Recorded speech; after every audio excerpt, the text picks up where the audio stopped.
Magandang gabi po mga kapatid. Ako po ay ngayon lang nakapag-vlog at bigyan po natin ng opinyon at katwiran itong bansaraw na tatanggap kay Duterte kung sakasakaling pagbigyan ng ICC na makamit ang kanyang interim release. Okay, basahin po natin ito at bigyan natin ng opinyon at katwiran.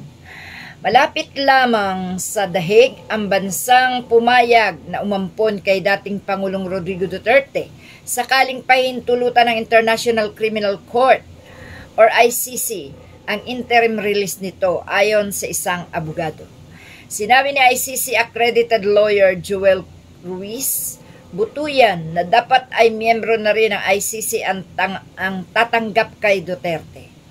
Ang aking suspicion, yung mga country na karatig lang, adjacent or shares a border with the Netherlands, yung pwedeng mag-agree, ni Butuyan. Bagaman at hindi pa rin sinisiwalat kung anong bansa ang pumayag na tumanggap kay Duterte, dapat anyang sumunod ito sa utos ng ICC. Kailangan member country lang ng ICC ang mag-a-agree na mag-host sa kanya. Kailangan sumunod sa mga utos ng ICC, ni Butuyan.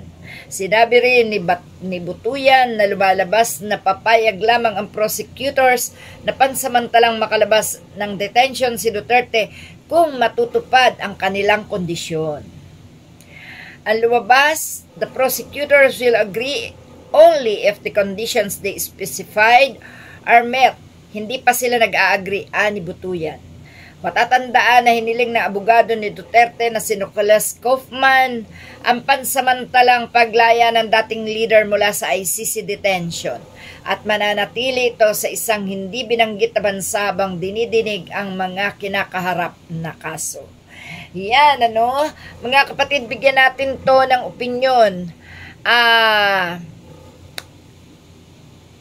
Ako po sa aking pananaw, tila po sa agreement o sa kondisyon na gagawin ng ICC kay Duterte, malamang po na hindi kakayanin ito ni Duterte kung kaya't malamang po na hindi mapagbigyan ang kanyang interim release, no? Kasi alam po natin na si Duterte ay mautak sa kalokohan. Alam natin na si Duterte ay mahusay gumawa ng mga kaartehan o kadramahan. Kung kaya't alam na rin naman po ito ng ICC ang pag-uugali ni Duterte dahil hindi naman po nawala ang pagtutok ng ICC sa ating bansa nung kasalukuyang si Duterte ay nakaupo pa. At kaya nga po hindi rin nahirapan na damputin si Duterte ay dahil alam ang galawan ni Duterte.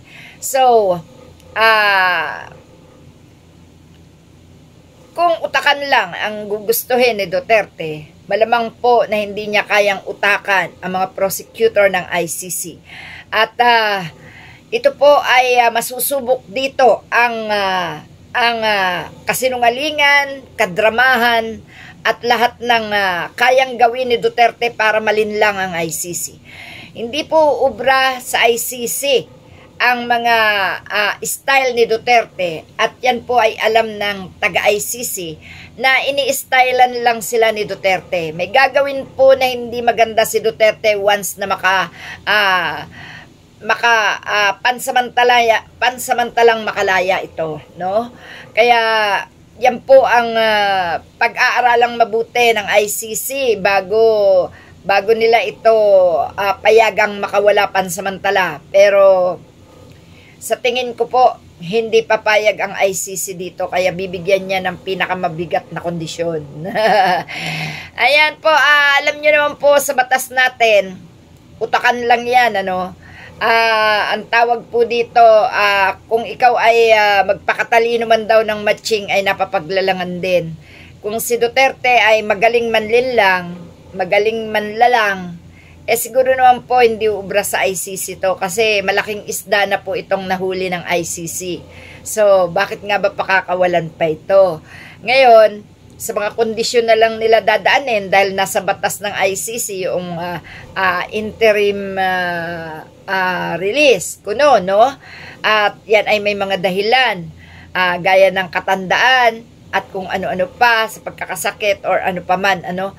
At yan po ay masikap na ginagawa ng abogado ni Duterte na si Kaufman. Bagamat itong si Kaufman, nararamdaman natin na pinipera-perahan niya na lang si Duterte. Saan nga ba mauuwi ang perang nagmula sa mga katarantaduhan at kinita sa kawalang hiyaan?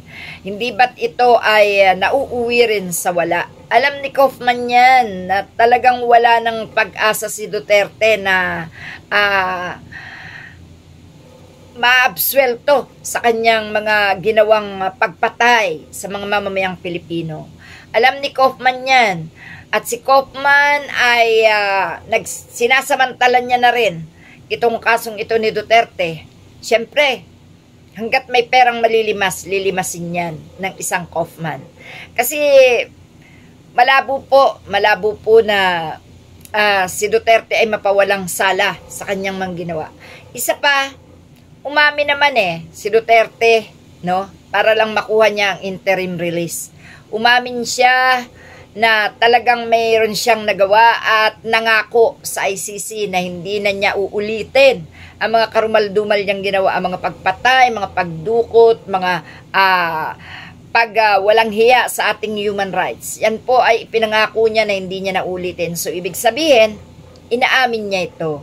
So, paano mahihimok ang ICC ngayon, no?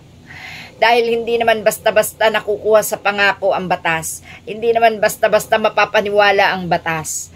Yan po ang malaking pagkakamali ng mga Duterte.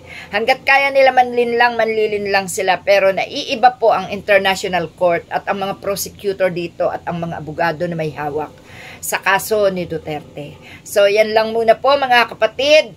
At abangan po natin kung magkakatotoo ito, no?